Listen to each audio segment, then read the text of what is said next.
Welcome to Verbal Mirrors Reflecting Understanding podcast, where the power of words becomes a bridge between worlds. In this podcast, we embark on a dynamic exploration of the human experience, weaving a tapestry of diverse voices, stories, and perspectives. I am your host, LaVenia Richards. Join us on a journey that transcends boundaries, fostering connection, empathy, and a deeper understanding of the rich mosaic that defines us all.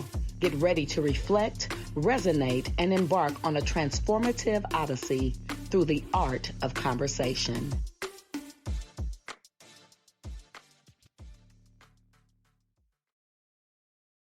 Well, hello, everyone. Welcome to Verbal Mirrors Reflecting Understanding podcast. I want to welcome you on this beautiful evening. Listen, before we get started, let me go ahead and bring up this beautiful powerhouse who is our guest on this evening, Miss Shondisa Majors. Listen, I can't even tell you about her, right? Because I've known her for years. She's absolutely amazing. We've worked on so many projects together. When I tell you she is in the community, grassroots, feet to the ground, I mean, out here speaking on our behalf, on our children's behalf, and so much more, community issues, societal issues. Listen, Shauna, I'm going to call you Shauna because, listen, you my people, right? But I want to go ahead and just say welcome. I want to thank you for coming on our platform this evening. And go ahead and let everyone know who Shondisa Majors, I'm sorry. Wow. So thank you, first of all, for having me. I haven't heard that government name in a while. So, but I'm Shauna Majors. I am the executive director right now at the Brightwood Community Center. We are located in the Martindale-Brightwood area of Indianapolis, so the east side. Born and raised all over the city. Graduate from Pike High School, then on to Indiana State University. The Sycamores are in the Final Four of the basketball NCAA. Woo, woo. So just really proud to be here. I'm sure we'll get into a lot of other things, but as of now, that's my role. Previously, I worked as the first director of violence reduction for the city of Indianapolis under the leadership of Mayor Joe Hogsett. Did that for 4 years, and now I'm here at Brightwood Community Center and still doing my work. And previously, before that, worked in corrections and workforce development, HR, for the last 20 years. I started when I was 12, and just really love the community and trying to do my best to make a dent in what we're seeing today. Absolutely. And that's why I had to have you on the podcast, because I really love what you stand for. You know, beautiful spirit, beautiful soul. But again, working alongside of you, I know you and I work together for on the board for Virtue Foundation Inc. Mm-hmm. Shout out, Anika. Shout out to Nikki. Yes. Right. But just seeing like you in motion, right? The giving that you give, the things that you brought to the forefront for us to really pay attention to, for us to really try to address with the young girls that we were reaching out to. So I really love that. And so, you know, we're going to dive into it. Let me let the people know what we're going to be talking about today. So listen, y'all, we about to dive into behind closed doors, y'all. We're talking about exposing hidden realities. Now, the reason I chose this is primarily because of your experience. All of the things that you said, I know that there are a lot of things that happen behind closed doors, right? The things that we don't address, probably some of the reasons why you see some of the things that you see in society, right? And so that's why I wanted to talk about it, because we need to talk about the taboo stuff, the things that are behind closed doors, so they can come to the forefront, so we can get the healing and the help, if you will, that we need, right? So we're gonna top it off. We're gonna start it off. So I have the first question. I want to know, can you share an example of a hidden reality within a community that once exposed led to positive change or collective action?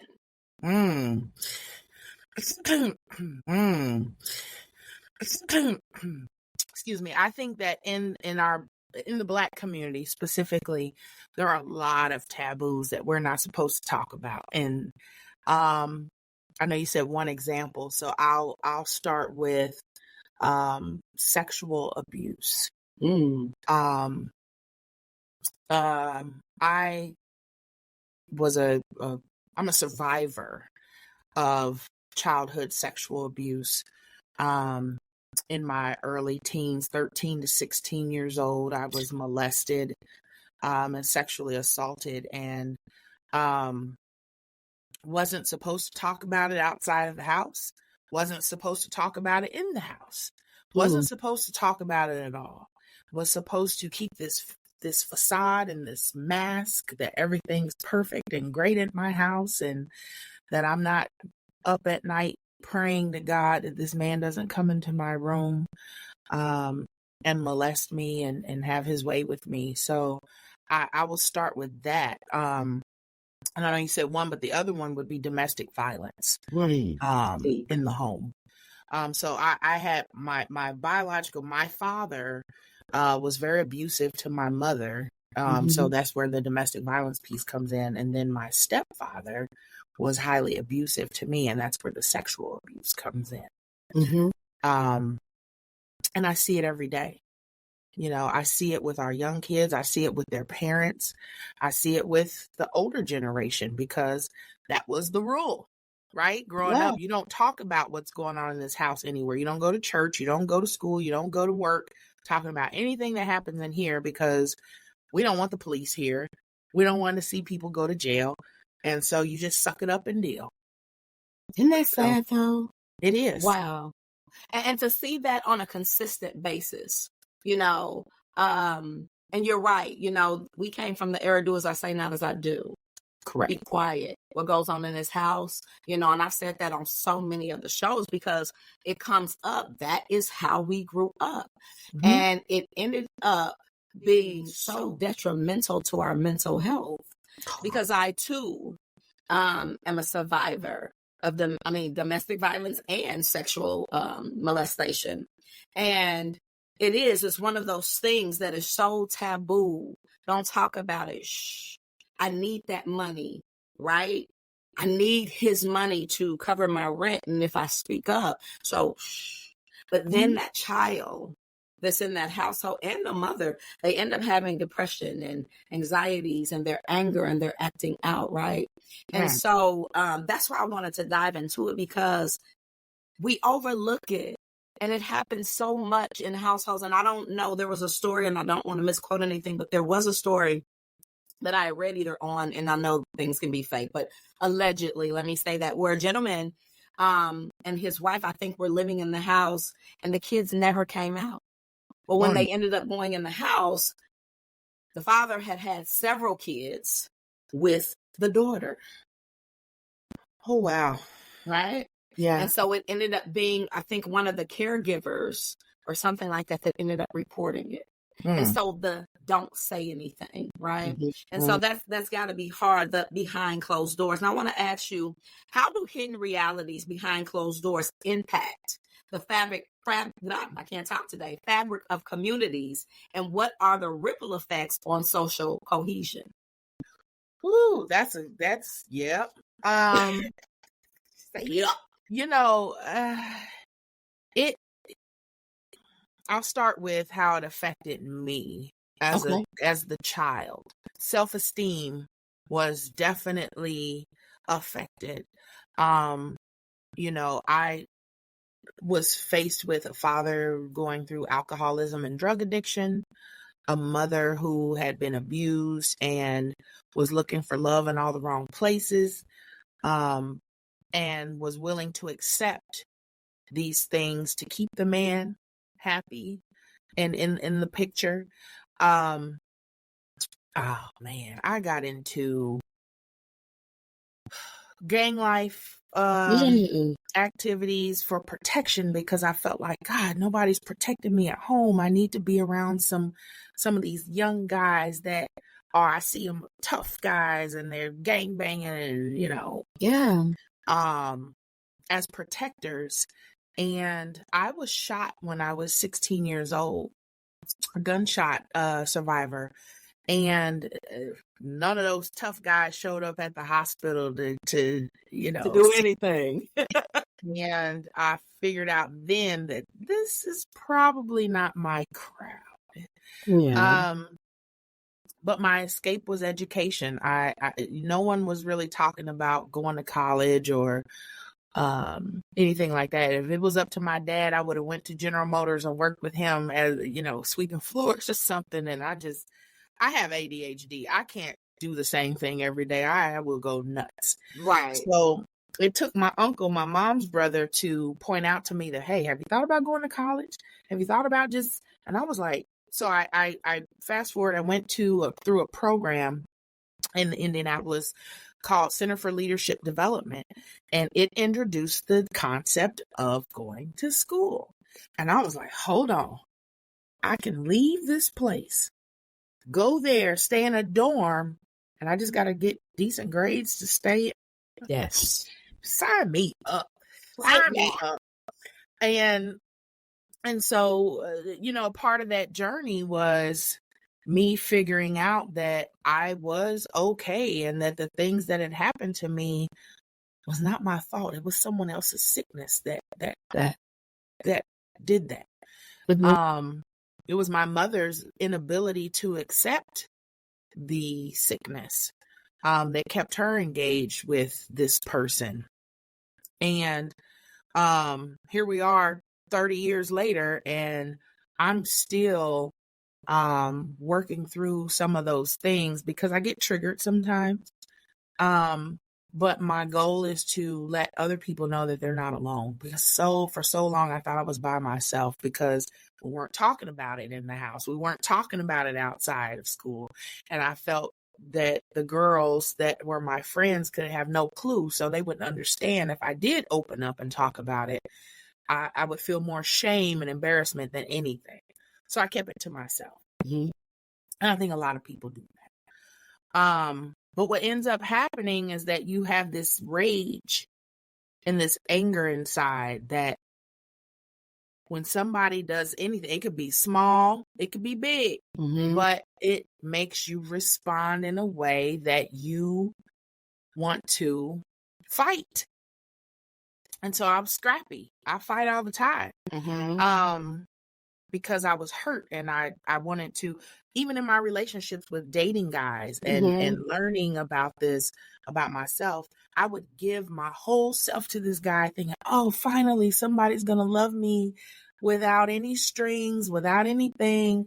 And then I was always proven wrong. Right. And so I think the ripple effect comes in when you can't have healthy relationships because you don't have a healthy relationship with yourself.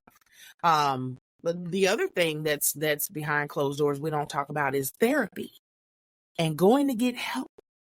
And even if it's not a licensed therapist, to be able to sit in a room with like-minded individuals that have been through similar life happenings in their life, to just talk about it. Just being able to talk about it has been a relief. So I think that, and when I look at our kids today, I know that there's a lot of young kids that, have had to raise themselves on social media or phones and whatever. And they haven't had that adult love from a parent to pour into them and have their back holistically to help them be healthy, because mom and dad probably got some stuff they're dealing with too. So my goal in life is to be a safe place for people to be able to lay that burden down and know that they're okay and that they're not tripping, that they're not messed up, that they didn't bring this on themselves. Right. And that there's help available, that you can move forward. Even your platform, I think, gives people, if nothing else, the courage to look at themselves and say, you know what? I'm not by myself. I've heard these stories and these testimonies from these people that she's had on this show, and I think I can do it. So kudos to you for providing a platform for people to get this information. Thank you so much. Absolutely. Because again, being a survivor, um, of those things, right? And I love what you said. I didn't have anywhere to go. Right. You know what I mean? Like I was an only child growing up. I mean, I have brothers and sisters now, but I was an only child with my mom. My dad left when I was younger. I mean, I keep telling this story because I was angry at both of them. I was angry at my mother because you shouldn't have been so broken in my eyes as a child that you allowed me to be put in a position to be hurt. And then for my dad, no matter what was going on with you in your life, with your new wife, you should have been there for me as a child. I'm looking like you should save me. Why am I watching my mom be abused? Why am I standing here with my mom at 9, 10 years old with a 38 pulled on us and I have no idea what the hell is going on, right? And so those things, they carry on. Like you said, you fought. I was looking for love. So the first piece of love that I looked for just happened to be somebody who was really messed up mentally, who was looking for love too and abused the hell out of me. Right. And so where do I go? Because I don't have any friends. I'm an only child. I don't have a big brother. Right. I'm really secluded. It's just me and my mom. So it's not like I'm really hanging with anybody. So, you know, it does go into the fabric of the community because now here I am carrying this attitude, this perception of life, right, out into the world, going to school. Now, oh, she's not really doing too good in school. Yeah. But she's been awfully quiet. Yeah. Well, has she? And then not only that, add to your abuser coming to your home to make sure you're not talking. So that reminder of, right? Don't tell. Yeah. So I love what you said about that because now to know that you are in position to not only be a survivor, but be able to let somebody else know, look, this is how I did it. This is what's available to be able to, you know, access help. Right. And then that thing about the whole getting help and therapy, you know, we were so worried about being labeled. Yes. You know, oh, you're going to be crazy, girl. You better not go, oh, you know, so-and-so go to a psychiatrist. When that in all actuality can end up being one of the best helps that you can get because it's an outlet, right? Yeah. But I appreciate what you do and just having that platform. Girl, I had to get you on here. But I got another question. In what ways do power dynamics within communities contribute to the perpetuation of hidden realities? And how can they be challenged? Yeah, I think that, you know, in our society, specifically here in America, it's probably worldwide, we live in a male-dominated world. And I think that in the recent years, women have been able to advance and move into higher levels of responsibility and ownership of, you know, owning their own businesses and being independent, and all these things have happened.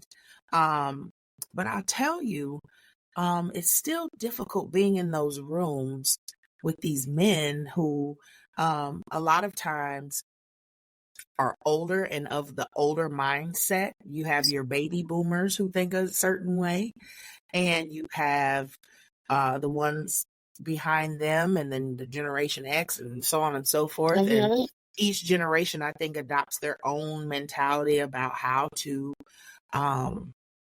you know, work with each other or whatever. And so I think that it's still challenging. And then when you've been abused by men in particular, I'll just say that for myself, God, I get mad in those rooms, girl. I get mad because I'm like, you don't know nothing and you shut up because you're not a woman and you don't understand. And don't be the only black or a person of color and a woman in a male-dominated situation, because then you're by yourself. Yes. And it's difficult. And I wish we had more men that would stand up and be allies to women once you get to these certain levels, for sure. Any other levels too, but it gets hard, and you've got to dig deep to keep it moving, because I try to keep my North Star, is what I call it, in sight, that I have a mission. I'm going to get there hook or crook. And so I have to learn to navigate these waters to be successful. And the only thing I don't like is when politics comes into play, where you have to be a certain way to be, let me see how I want to say this, water yourself down to be digestible to others, to get things done. That creates a facade, a face, a mask, if you will. And that mask gets so heavy. And when you show yourself, your real self, people are like, angry Black woman, all these labels start flying, and makes it more difficult to get through it. But, I also have seen a change that women are doing their thing and being more progressive, and some of our society is changing, but we just have that old regime still holding on that won't let us break through, because at the end of the day, I've got people behind me, as you do. We've got younger generations that we want to groom and bring up to be these strong people. So I don't know if that answers your question, but I think that's a start of what I see and deal with, for sure. I would have to definitely agree. And just really, I think the accountability piece as well. A lot of people don't want to be accountable for the hurt that they impose on other people. Yeah. And so when you say you get angry, as someone that was at some point a victim, and you walk into those rooms, it would have to be disheartening, because you're like you said, you don't know, you have no idea, you can't speak from my space and place. So for you to take this stance without ever experiencing it, like, just take accountability for that. I'm not you. Right. I don't know. I can maybe empathize with you a bit, right? But don't just take no accountability, like, no, that's it. I'm a man. I don't understand it. That's it. So chill out. You know what I'm saying? And that's the piece, that dismissal. Woo! Baby. You want to get my feathers ruffled? Dismiss me. I'm ready to act the O, right? I'm ready to tear it up. Listen. Because, again, growing up, it was, you were a kid, you were to be seen and not heard. Yeah, seen and not heard. Seen and not heard, yeah. And as a woman, you are to follow the leader and speak when you're spoken to. Yeah. And that just don't rock for me. I can't do it. I totally went against the grain. I couldn't do it. I had to be my own me. I had to be my own, live my own way and create my own life, because nobody could live that but me. Period. And, I tell people all the time, I get a big fat F in politics. I just don't do it. I can't do it. I've tried to do it. I've tried to go along to get along, just to get things done and shut up and don't say nothing. And then I think about, okay, if I'm the voice in this room and I know that people out here feel this way, I gotta stand on that. I can't sit here and act like, and not say it. Yeah. I might be the only one in the room that they don't want to hear from, but I'm gonna say it. And I love that about you. That's what I love, because when you think about it, because I know I am not for everyone, and I'm cool with that. You understand? But the people that I am for, the people that I'm speaking up for, the people that this platform is for, right? Mm-hmm. I have to look past who understands me or who likes what I'm saying. That's not what I'm here for. So just imagine if you had just kept going along to get along. How many people would you have blessed? How many people would you be a voice for right now had you just shut up? Right? How many women would you, and not just women, because I know with what you've done, you've blessed a plethora of people, whether they were male or female, young or old, right? But just thinking about that, I love what you said. Being your true, authentic self really matters. And that's something that is behind closed doors too. We're taught to be one way at home, and then we get out and we got to put on this facade. This is me. And if I can be me and I can be seen as me, then maybe I would feel better about life, right? But it's you carrying all this weight, you're carrying all these secrets, then you get out in the real world and I can't say nothing. So let me fake smile, but inside I am human. Yeah. And I think that goes back to a lot of the psychology of this is narcissism and codependency. My name is Shondisa Majors and I'm codependent. Let me just say that. Yeah. I think I can fix the world, save the world. Yeah. And I'm a people pleaser. I want everybody in the mix to be happy, even though I probably am miserable as all get out on the inside. But if everybody else is happy, then I think I've won. Yeah. And I've had to learn that easy and happiness and soft and sweet doesn't always bring about change. No. No. And so if I'm going to be a change maker and somebody that's in this community standing up for the least of us, I got to just bite it. And you'll get beat up. You will get blackballed. You will get beat up. Ostracized and cast away. And I used to care because I'm like, I don't want anybody mad. I want to make everybody cool and happy. And if I can, make them happy, then we're good. Man, nah.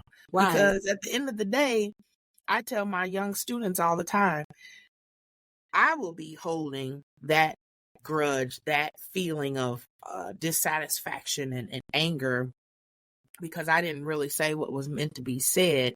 And I swallowed back and let whatever happen. Right. Nothing changed. And then it's kind of like when you don't, honestly, then you're keeping it behind closed doors. Facts. Right. And so that's the whole thing. If I'm going to open my mouth and have a voice, let it be for something. Yes. And so I don't care if I'm ostracized because did we get that little girl out of that abusive home? Mm-hmm. Ostracize me. Is she no longer being touched? Because if that's the end result, hey, talk about me like a dog. You hear me? Because we helped somebody. We saw some results, right? Because if not, we're just like our parents or whomever that was telling us, shh, be quiet. Don't say anything. And which is going to segue because, and we kind of been touching on it, but I still want to ask because I know you see some other things. How do cultural norms and taboos influence the concealment of certain hidden realities within our community? Girl, you got some good questions. This is not just your fluffy on the top surface stuff here. I'm trying to think how I want to answer this. I think that, when I look around, especially living here in Indiana, I'm just going to say it. I'm going to lay it on the line. I've seen and witnessed and felt and smelled a lot of racism. Mm-hmm. And we've have a group of us that get to a certain level of power and influence that behind closed doors, we talk that talk and we tell the truth. But then when we get in front of said people, everything changes. Exactly. And you're like, hold on, wait a minute. Or you find yourself being the only one standing up by yourself. Listen, they done left you, baby. Girl, they done got you hyped and pumped you up and ready to go. And you like, I'll do it. I'm going to do it. And you get in there and be like, you know what I'm saying, y'all? And you be like, hello? Crickets. Nothing. It drives me crazy. And I'm just like, well, why you didn't? Well, it wasn't a time and a place because, I don't want to make nobody mad. Man. No feathers. And I think that just comes from years and centuries of, I hate to always bring up slavery or those type of things, but it is what it is because it happened. Yes. And a lot of ripple effect still lingers today. And I think it just takes some courage to say what's done in the dark in the light, because you don't want to be labeled or blackballed. So you try to be careful, but at the end of the day, for the greater good, you got to do what you got to do and say what you got to say. So I just think that, a lot of dynamics go into play when we talk about those type of things. And I just wish more of us that are in those roles could really be more honest and say what you say back there up here. You know what I'm saying? Yeah, speak up. Yeah, speak up on it. What are they gonna do? Whoop you? That's what I always say. I'm like, they're like, you gonna go in there and say that? And I'm like, what they gonna do? Whoop me? I know who my parents are. They gonna whoop me? They gonna fire me? Okay, I'm gonna go create something else. Right. Because I am the creator at the end of the day. And I'm not gonna be timid, and you're not gonna hold me down because you don't want me to speak. And I think that's the thing too. Mm-hmm. Yeah. Seriously, because we're so used to, and again, it goes back. I mean, I know we don't want to go back to slavery, but let's just think about this for a minute, because I'm gonna bring up the slavery thing. I'm gonna talk, right? Go. In all actuality, let's go back. In all actuality, let's go back. So think about. So I used to call my grandma Big Mama. Mm-hmm. My Big Mama, definitely, her mom would have been my great grandma, and I'm sure during that time she would have been a product of slavery, right? Mm-hmm. So if you take these people that come from slavery with we're waiting for somebody to save us mentality, don't say nothing because we don't want massa to get us. Just be quiet. No, sir, you don't want her, sir. She ugly, sir. And we carry all of that, right? Now we got great grandma who raised Big Mama. Big Mama raised my mama. My mama raised me. Keep in mind, nobody got mental health. Nope. Nobody got mental health. And so now we're continuing on with the same behavior because it's all we know. Yeah. And so don't say anything. And so that's why children are still getting molested at home. Yeah. Because there are some parents that know about it. Unfortunately, there are some parents that offer their children up. Unfortunately. Come on, let's talk about it, right? Yeah, because if we don't talk, let's talk, because this is what's really happening. People, no. These people need to be saved and helped. Absolutely. Right? And so it needs to be discussed instead of sweeping everything under the rug like everything is cool and these babies are not being touched, male or female. Facts. And right? In my work, I hear a lot more men speaking up about their trauma and their abuse. And as an example, when I worked at the girls' school back in 1998, when I first graduated from college, I was walking around with all this stuff that I had been dealing with at home and the abuse and still trying to figure all that out. And I started working with these young ladies between, 11 and 19 years old. And when they would come and talk to me about how their father and their mother sold them for dope at tender ages, and I'm like, man, I just packed my Barbies up at 12. And you mean to tell me that your father was prostituting you? Let's get into it. Prostituting you so he could get high. So he can get high. It's a problem. It's a problem, sis. It's a problem. And the Barbie doll thing, that took me back because, again, the mentality. Here I am pregnant at 13. Mm-hmm. I literally had my Barbie van on one side of me and a baby inside of me. And I was so confused, right? How do I balance? I don't even know what's going on with my body at 13. But then I look like, damn, I used to just play with my Barbie dolls. Life was good. Now people hating me. I'm pregnant. I don't know what to do. This man treat me out. And that was the secret too. Yep. You pregnant. We don't want nobody to know you 13. Stay in the house. We don't want the kids to know. You just gonna go back to school and you'll have the baby. But people was coming to my house. Like all of those secrets. Mm-hmm. I think people, especially parents, need to understand how traumatizing that can be to put that much weight on a child. Man, say that. And you're teaching me to be a liar, quite frankly. Period.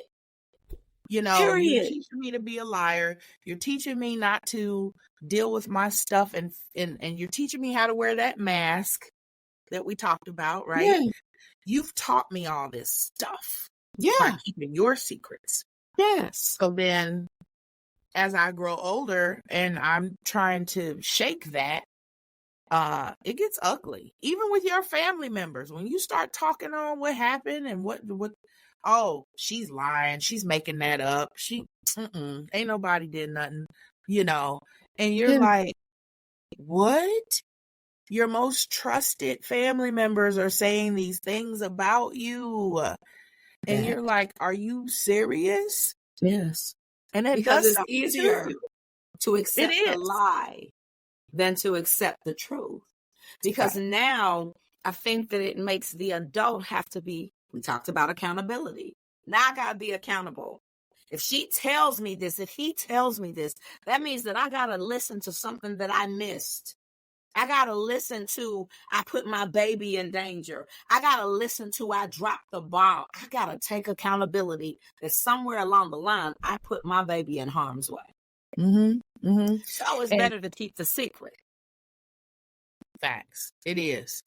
And you know, even like with some of these, and I know this is going to be unpopular, but you know, we have a lot of accidental shootings with our young people, right? Because they're getting their parents' firearms, and then when something horrible happens, the parents like, I just turned my back for a second, or I didn't realize they even knew where that was.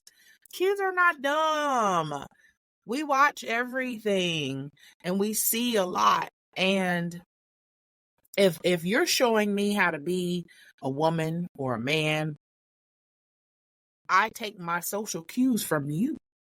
And if you haven't taken the time to work on you, then you're just passing it on along to me. And you can't be surprised when my life goes left. Exactly. I mean, what did you expect? Yeah. Because did you give me any other tools or resources to make it better? None. Did you put me in a position that I would be able to elevate or evolve? Right? So now you get, and again, that do as I say, not as I do, words don't teach. And people get mad at me for saying that sometimes, but they don't. I'm not saying they can't. I'm just simply suggesting before I look at what you listen to what you say, I'm going to watch what you do. If you're telling me that you love me and you taking something knocking me upside of my head, I'm going to believe what you're showing me. I'm going to believe. That's how we learn. We learn by auditory. By seeing, hearing, girl. Yeah. Seeing and hearing and doing. Yes. And me personally, I learn the best by doing. So if you're teaching me the wrong way to do, how do I know it's wrong? Because I haven't seen or know anything different. And so I just rock with it, and it is what it is. And then by the time somebody gets a hold of me that's trying to tell me something different, I think they're crazy, because how you know? Right, because I've been doing this for 20 years. I don't believe what you mean. Yeah. That's weird. And so that's the thing. And I love that because we, you know, I love this book. I don't know why I love this book. They used to give me some credit or something, because the Agreements by Don Miguel Ruiz. I mean, I love that freaking book because it all goes back to that, though. When we talk about the slavery, when we talk about our parents, those agreements, the 4 agreements, like, what are you agreeing to?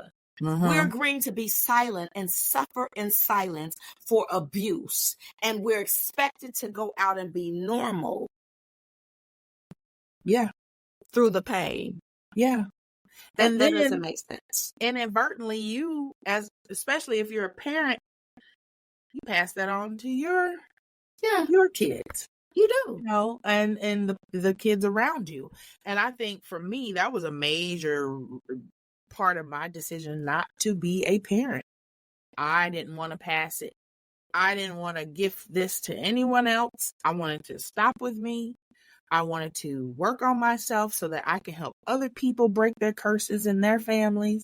But I didn't want it. Yeah. I didn't want to mess that up kids. it carries over into our life. It affects us. Mm-hmm. Oh my God, I can't imagine if I had have gone through all of the hurtful relationships that I went through, if I hadn't have seen the stuff that I seen, thinking that that was love. And wait for it. I would be the first one. Oh, I'm never doing it. Like when my mama was getting beat on. Oh, baby, I'm getting ice picks. We're going to kill this person. We're not doing this. How dare he touch my mama, right? But then I turn around and I model the exact same behavior because those words I said didn't teach. All my subconscious remembered was the abuse. Mm-hmm. Right. And another point to that, I just want to add on real quick. Yeah. Like, when you see that, I think you go one of two ways. You either duplicate what you see unknowingly or unwillingly, but you do it because that's what you know, or you go the exact extreme opposite. And there could be faults with both, I agree. the both extremes. And, that's why I love talking about mental health so much, because especially in our community, we need this. We need to talk about it. We need to talk about the things that are not healthy, the things that are not normal, because we, like you said, we've been indoctrinated to accept it as it is what it is, and it isn't. It's not normal. It's not. It is not. It is not okay to keep abuse a secret.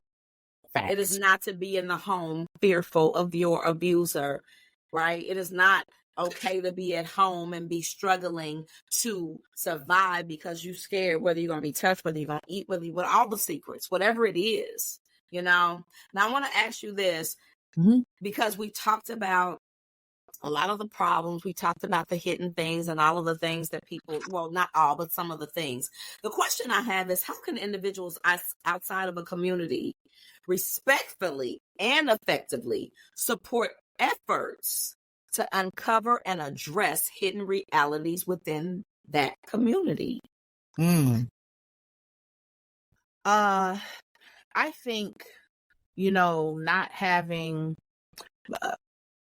I think providing spaces for healing is important. I think that having a wider vision of understanding, for someone to express themselves and not feel judged,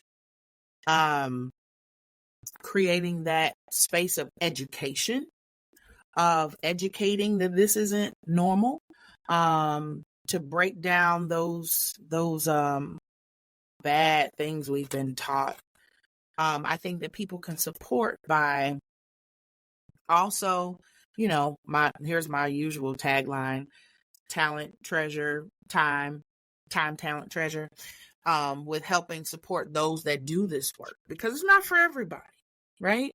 It's not for everybody, but having an understanding and not requiring someone to bend to the will of what's been deemed appropriate by society, and allowing them the space to heal, and first to get it out there, saying it, but allowing them the space to heal, and not enabling them to continue, but to stand firm and give. Sometimes you got to give tough love to somebody for them to understand that, this is not right. So I think those things are important. I would definitely have to agree. Definitely the safe spaces, like, again, just to piggyback, I wish I had a safe space. Yeah. I wish I had a safe space. I was a runaway at 14. I never went back home because I was ornery as hell. And my thing was, I felt like what I left from home wasn't no better. So what was I going back there for? Right. Only to find out that I should have took my ass back home.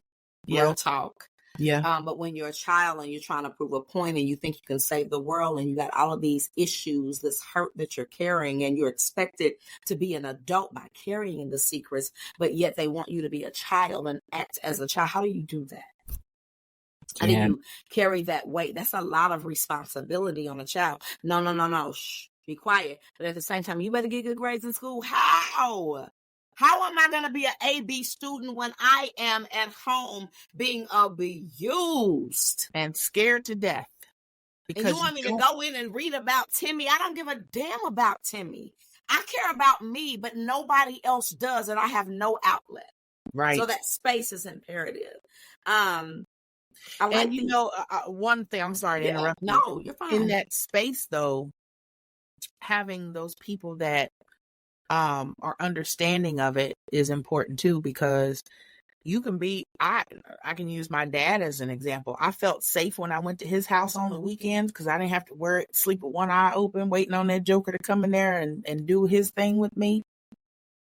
But the safe space wasn't as safe as I needed it to be because I couldn't tell my dad. And here's why. My dad's a street dude. All right. He would with all the smoke. So I was fearful that if I told him what was happening in the other house, that he's going to kill everybody in the house. And then he's going to be in prison. And then there goes my safe space. Yeah. Right.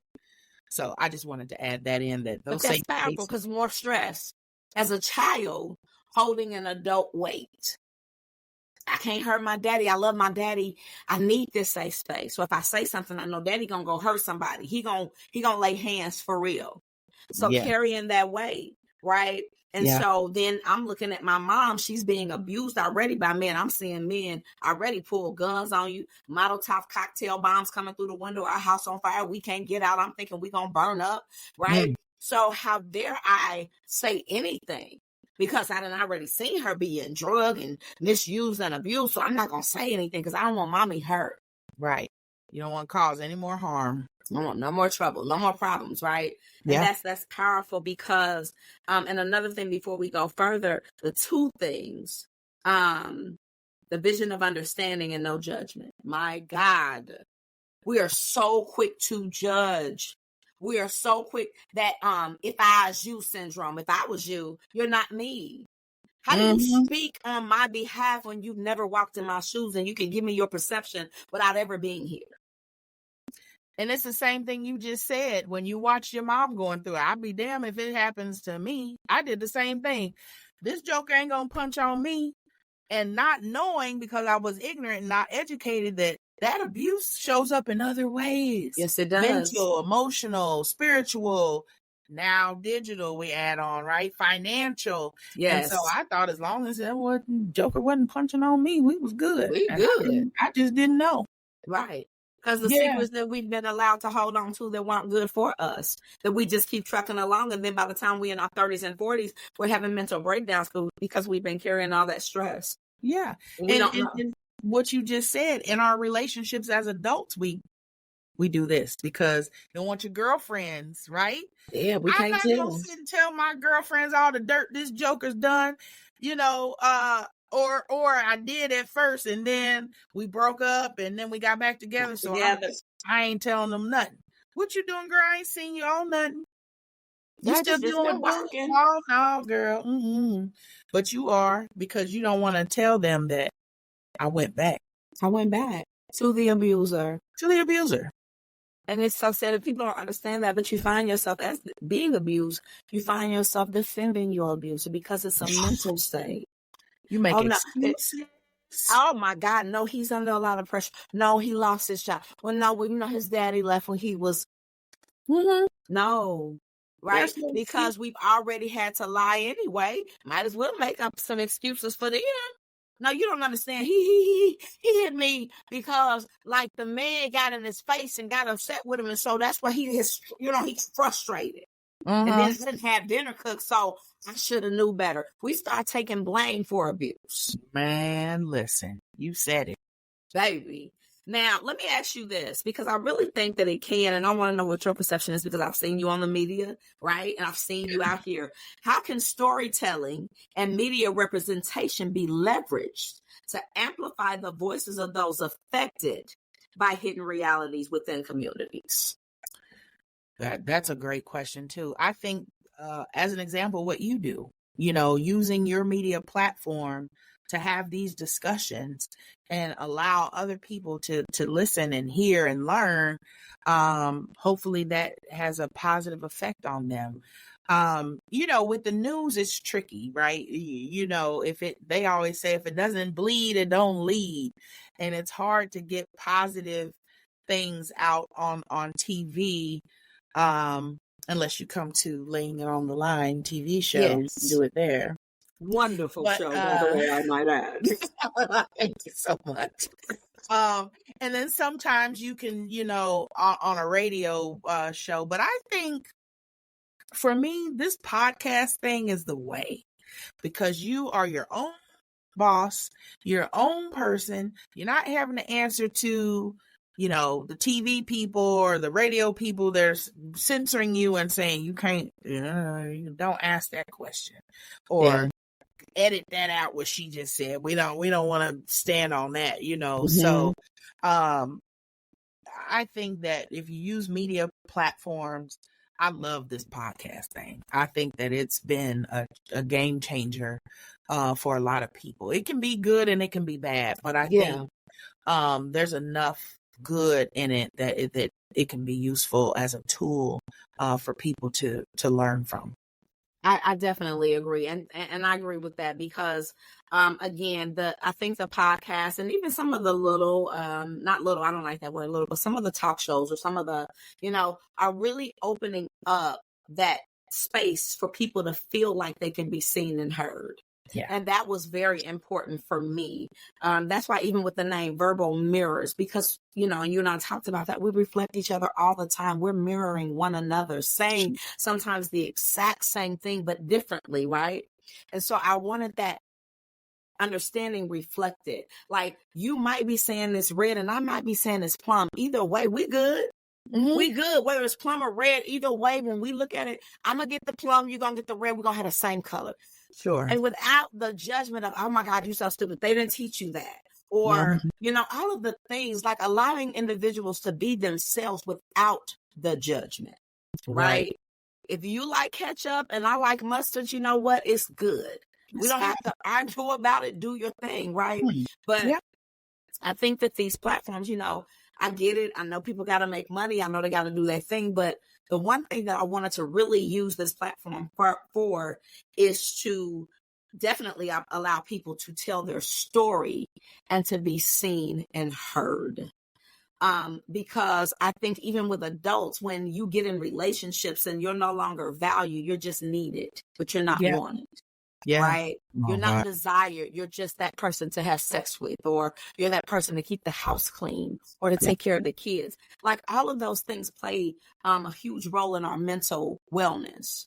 And so when we're holding on to those things, those are still secrets too. We don't want to go tell Roberta that Robert ain't paid the bills and we had to work 2 jobs to cover the mortgage. Secrets. Right. Or that he's not working at all and all he do is sit around all day playing a video game, smoking reefer. Yeah, because he needs to be high and chilling. If he's talking about what we having for dinner when you get home from work. Listen. Last question, and I appreciate you so much. But this one right here. What systemic changes are needed to dismantle the structure that enables hidden realities to thrive within communities? And how can listeners contribute to this effort? Well, systemic to me in my mind means there's a system, right? And I think that it takes a system to dismantle a system. So I think that we have to create a health and wellness system that battles the systems that are punitive. I love restorative justice. I think that is a great model of allowing people to work through their things without having governmental or some other system in the mix. Because I'm gonna be honest, I think that our government has created so much of this stuff with us not being able to work out our own things in our own way. And I don't think that everything has to be punitive and end up in jail, but I also think that there's an opportunity for us to be able to work through some of this stuff if we can sit and have these discussions. So it takes a system to debunk a system, I believe. And I think that we have to, as change makers and people that are looking to make changes in the world as we see it, have to band together and be able to work together to bump up against these systems. Because you can run full speed ahead by yourself and listen. We just talked about that. You be by yourself. But having allies and accomplices and people that are really true to change versus someone who's just trying to do it just to say so, right? Right. I think it has to be genuine, and it has to involve people that you may not even believe. Sometimes, people will rock with you that you think, oh, I got all these friends and they're going to support all this stuff I do. And it's a complete stranger that will support you because they got something from it. So I think that we just have to create a different system that is working for the greater good of us versus against us, because the system that we have now works just fine. It's not broken. People are saying our system broken. No, it's working the way it should. Mm-hmm. We just gotta bump that thing and dismantle it. Right. I like that. I like that, coming up with better solutions. And it definitely takes a village. We used to say that with children, but it takes a village in the world to be able to put these things out in the forefront. The resources, the awareness of what's going on, debunking the system, taking those secrets out of the household, bringing them to the forefront so they can get the help and the things that they need. Yeah. Listen, I could chop it up with you all day, all night. You already know how we roll, so let me get ready to shut it down. But before I do, I just want to make sure that you leave the listeners with any and everything, because I know that you have a ton of resources. Again, I love what you do, and I know that your whole purpose is to make sure that people are helped within these communities, whatever those situations are. So please leave platforms, emails, whatever you need to leave the people with that. Okay, sure. And again, I want to thank you for having me on. This has been an amazing, this hour went by so fast, my goodness. But brightwoodcommunitycenter.org is our website, www.brightwoodcc.org. I'm sorry. And then my personal email is smajors@brightwoodcc.org. Our phone number here is 317-602-4780. We are located right here on 22nd and Dr. Andrew J. Brown on the Martindale Brightwood community. I know that we serve 46218, but I don't turn anyone down that needs help that I've got. If I've got it, you get it. If I don't, I'll try to figure out who has it and connect you with that. Awesome. Listen, I want to thank you so very much for your time, your talents, all of your knowledge, for sharing, for all that you do, for all that you pour into the community. Like I said, because I know that you're helping not just me, but my grandchildren, my children, all of the things, and my friends. And so again, thank you again so much for being on this platform. Ladies and gentlemen, you heard it straight from the horse's mouth. Amazing Shondisa Majors, or Shauna Majors. Look, I call her Shauna, so Shauna. But again, just thank you so much for being on. So ladies and gentlemen, I want to thank you so much for being on Verbal Mirrors Reflecting Understanding podcast. As you know, you can catch us on Podbean. You can catch us on Samsung, iHeart. Listen, you can catch us on Amazon. We are on so many platforms, right? And our email is verbalmirrorspodcast@gmail.com. If you're interested in getting on the show, we greatly appreciate you. And so we're going to close out with the video. You know how we do. Have a wonderful evening, and we look forward to seeing you next week. Bye.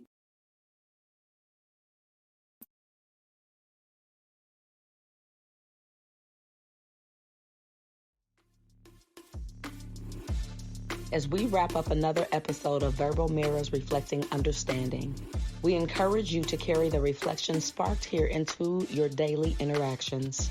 Let the echoes of diverse perspective guide your journey towards greater empathy and connection. Thank you for being a part of our dialogue. Until next time, may your mirrors of understanding continue to reflect a world filled with compassion and unity.